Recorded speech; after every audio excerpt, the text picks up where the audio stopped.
Family ಎಲ್ಲ ಜೊತೆಗೆ ಬರ್ತಾರೆ. ನಾವು ಹೆಣ್ಮಕ್ಳೆಲ್ಲ ಅಡುಗೆ ಮಾಡ್ತೀವಿ. ಅಣ್ಣ ಚಟ್ನಿಗೆ ಈರುಳ್ಳಿ ಹಾಕಿದ್ದೀರಾ, ಬೆಳ್ಳುಳ್ಳಿ ಹಾಕಿದ್ದೀರಾ? ಆಕ್ಚುಲಿ ನಾನು ರಿಯಲ್ ಲೈಫಲ್ಲಿ ಇರೋವಂಥದ್ದು ಮತ್ತೆ ನನ್ನ ಪಾತ್ರ ಎರಡು ಕಾಂಟ್ರಾಸ್ಟಿಂಗ್ ಪಾತ್ರಗಳು. ಮದುವೆ ಆಗಬೇಕು ಅನ್ಕೊಂಡಿದ್ದೀನಿ, ಇನ್ನೂ ಆಪರ್ಚುನಿಟಿ ಸಿಕ್ಕಿಲ್ಲ. ನಾನು ಒಬ್ಬಳೇ ಇರಬೇಕು ಅಂತ ಅನ್ಸುತ್ತೆ. ಬಾಳೆಹಣ್ಣು ಒಂದ್ಸರಿ ಬಾಯಿ ಹಾಕೊಂಡ್ರೆ ಸಾಕು, ಈ ಕೋತಿಗಳು ಇಟ್ಕೊಡ್ತಾವಲ್ಲ ಹಿಂಗೆ ಅರ್ಧ ಗಂಟೆ ಹಂಗೆ ಇಡ್ತಾರೆ. ಮಾಸ್ಟರ್ ನಾನು ಏನೋ ಒಂದು ಸ್ಟಂಟ್ ಮಾಡಲೇಬೇಕು, ಸುಮ್ಮನೆ ಬರೀ ಕಿಕ್ಕು ಬರೀ ಸಣ್ಣ ಪುಟ್ಟದಲ್ಲಿ ನಂಗೆ ಮಾಡೋಕ್ಕೆ ಇಷ್ಟ ಇಲ್ಲ.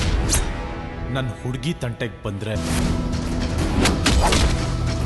ಗಣಪತಿ ಬಪ್ಪ ಮೋರ್ಯ.